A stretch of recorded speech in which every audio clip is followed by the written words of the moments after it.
Bam. You know, I greet you in the words of Assalamu alaikum, which means peace and blessings be upon you. And I mention both Jesus and Muhammad's names because they were both messages of truth and reality. You're looking at the Underground Railroad television show. Okay? This may get out of the Robbins. Okay? Get far beyond Chicago.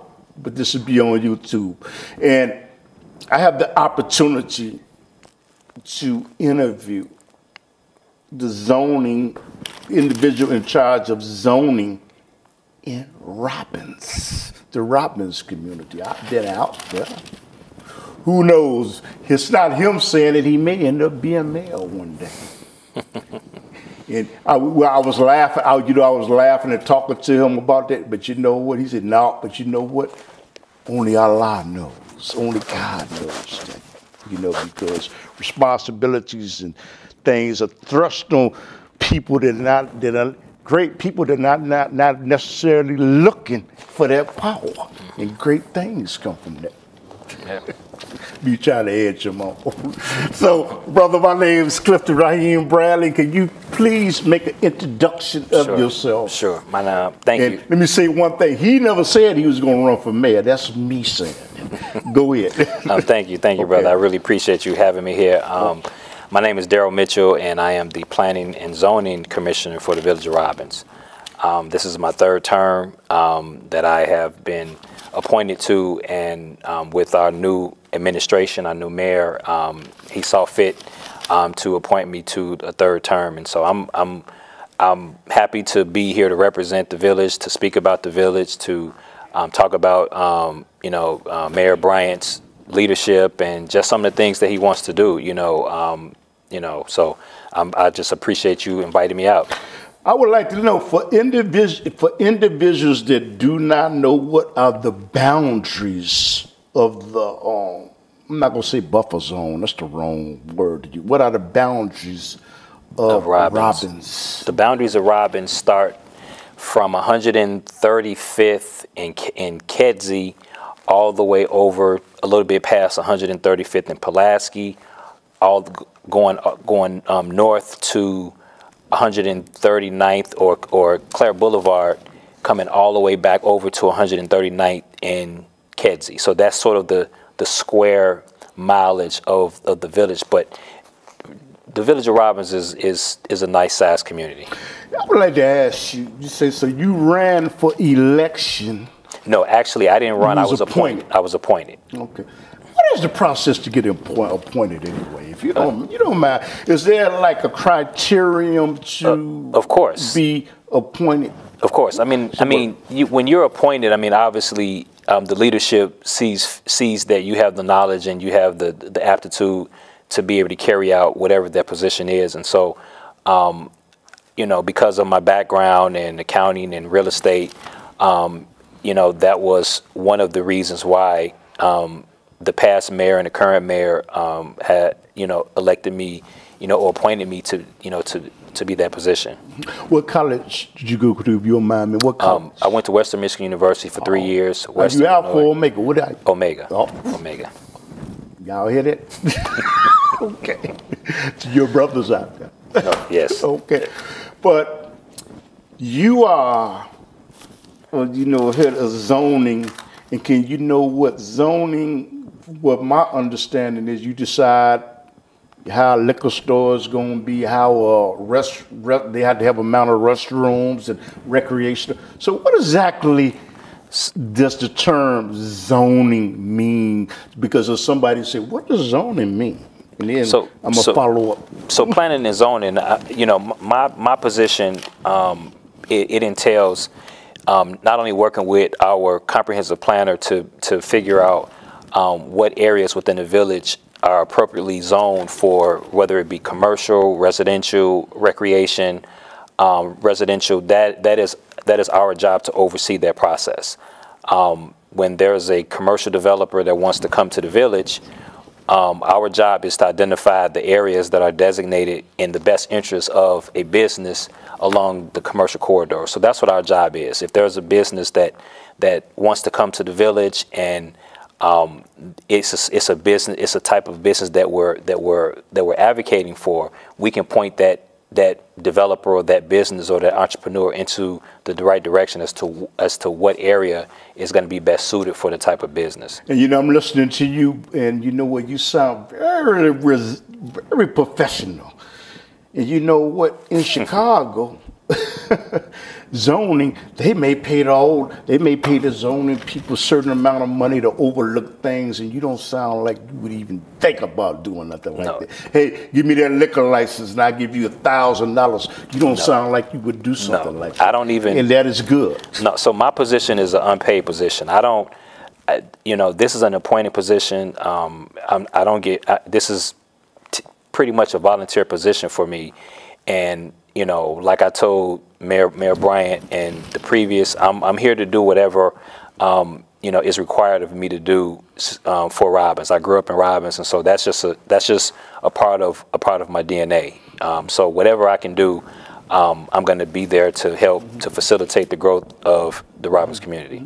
And when you talk about economical development, specifically about economical development, what's coming to Robbins in terms of futuristic plans, if you can discuss that, about the economical system in Robbins? And how can y'all improve? So currently, Robbins has a small commercial presence, and our job within the mayor's next 4 years, is to increase that, to create a business district, to create a grocery anchored development type of feel, to be able to keep some of our resources within the community, our basic resources. So from an economic development standpoint, one of the mayor's main objectives was to make sure that our infrastructure is in place so that we can bring on the types of developments that's going to require us to have our infrastructure in place. We can't do any major commercial development without having the proper infrastructure in place, and that's what we're working on now. That's one of the mayor's number one goal and number one priorities, is to make sure that we have a sound infrastructure. You're working through that progress, will y'all have any? Is it determined yet where y'all will have empowerment zones like they have in Chicago, or is Robbins too small a locality because of the boundaries for y'all to have empowerment zones where businesses come in and they will get tax incentives? So are y'all using that? We are to attract business. We are. So we have what's called in place right now, the CalSAC Enterprise Zone. So with the CalSAC Enterprise Zone, it does give developers and builders certain incentives, whether it's sales tax incentives and abatements, or maybe even some property tax abatements. I mean, we do have incentives put in place.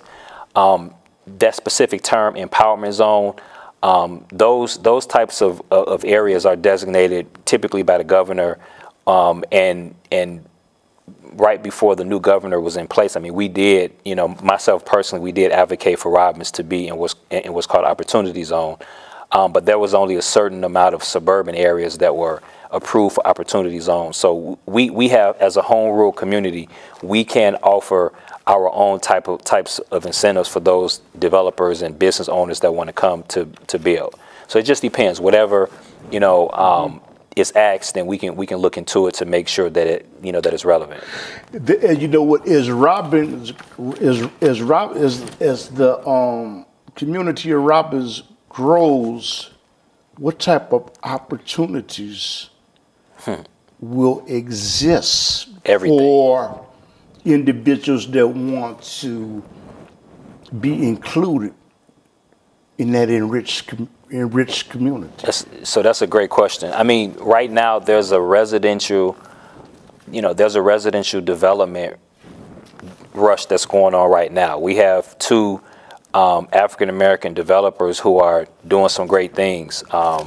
Christopher Scott Christopher Scott, what's his position, if you don't mind me? So Christopher Scott, he's a he's a developer. Okay. Christopher Scott is a developer. Him and his wife and Marvin Wells and his dad. I mean, they have pretty much they're the residence developers that are doing the residential piece within the village. And they're doing a wonderful job.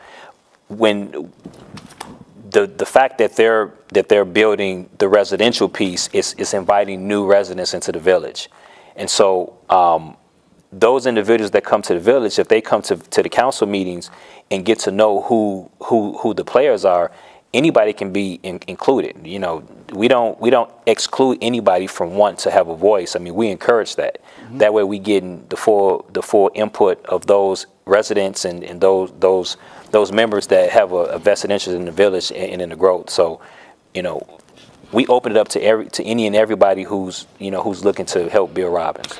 You know what? COVID-19, in the year 2021 has taken a toll on businesses in the Chicago area. Mm-hmm. Has COVID-19 taken a toll, affected Robbins business community? Even though your community is smaller, because Chicago is, but has it had an effect? I mean, I couldn't say with a degree of certainty. I was looking for the term cause and effect, but go ahead. Well, so you have certain businesses that have not been affected. I mean, I have a business, and I haven't been affected negatively. I've actually been affected positively. But I'm an accountant, so you have certain businesses that have sustained and that have done well. In a village, when it comes to there's businesses that have been in Robbins before COVID-19 that are still in business. So that tells me that either they've been doing something to sustain. Are their revenues down? I mean, I couldn't tell you. Sounds to me like they did their market research well before they even started their business. Probably. Yeah. That's what it sounds like to me. Probably. And I'd be dismissed if I didn't ask you this question. In Robbins, there was something on the news about it being some type of police. I'm not going to say. Let me use the word issue. And has that been resolved? And can you explain to the listening audience what is? I'm not going to say dilemma. So I think what is the issue? So I think the best word for it was the miscommunication. Okay. So the miscommunication, or the subject matter, was to make sure that those police officers who were working there, that they had some stability, and so anybody, you talked earlier about the job, situation. I mean, anytime you're going to work for somebody and you don't have benefits or things like that, I mean, it's a concern. And so that was the question. That was a situation that was on the table even before the new mayor actually took place. So this wasn't something that was new. This was something that was already going on. And so it was a situation that has been rectified. I mean, we have a new police chief. What's his name, if you don't mind me asking? The new police. Oh, it's on the tip of my tongue.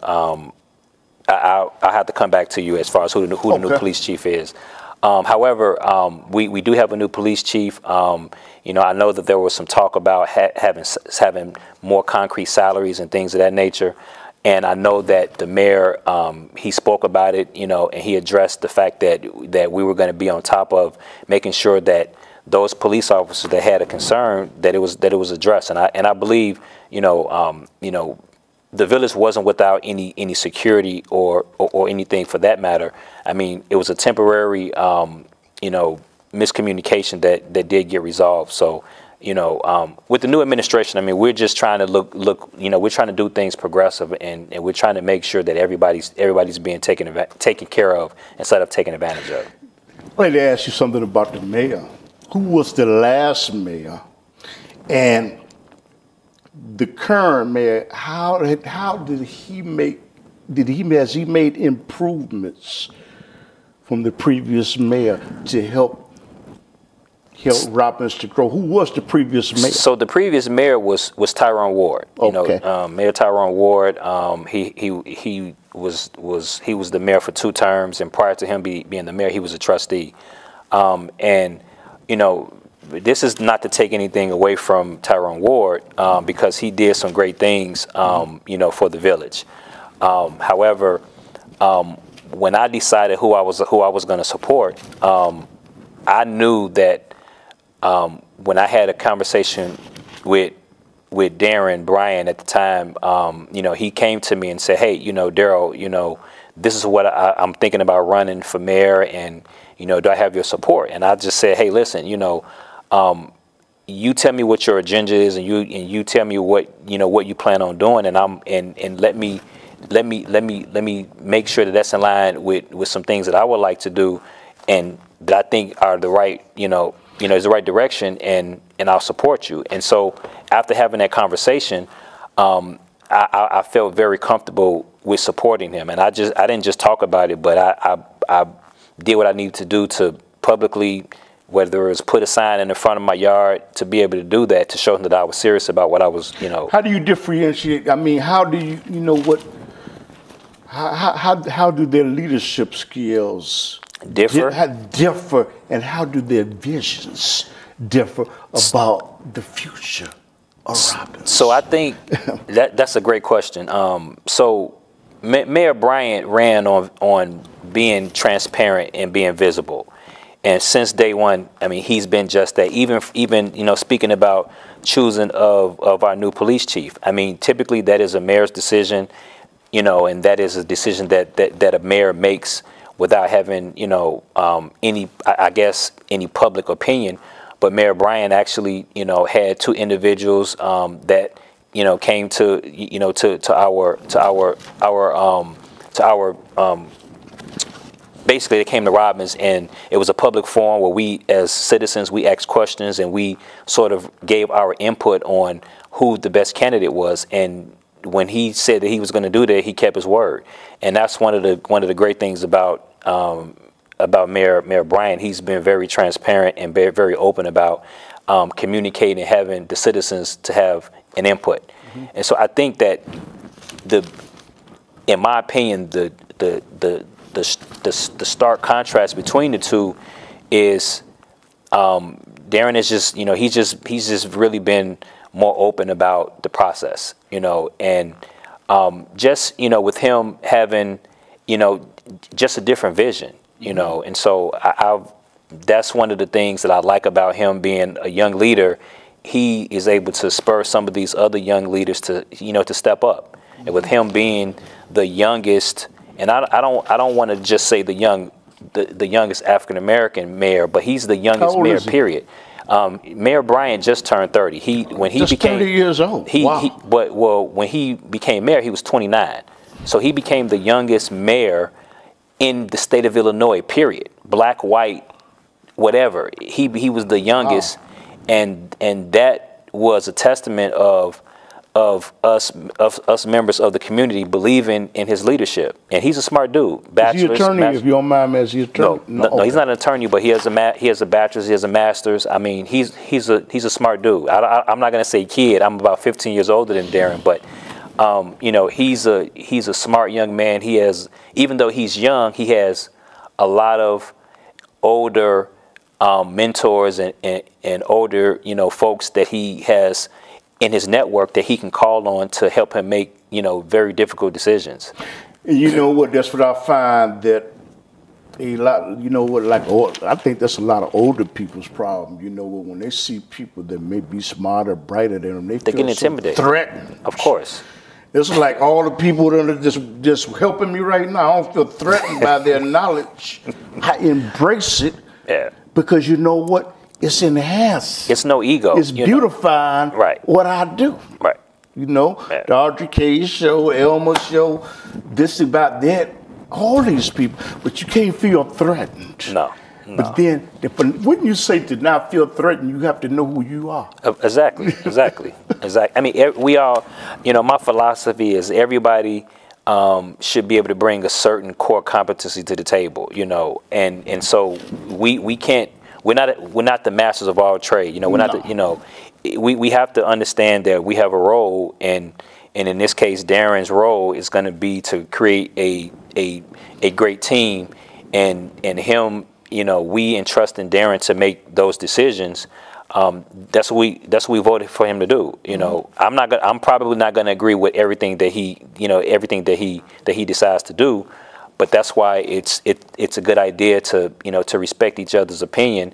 And if he makes a decision that I'm not in 100% with, I have to respect that, without being emotional about it. Now I had to ask you this question.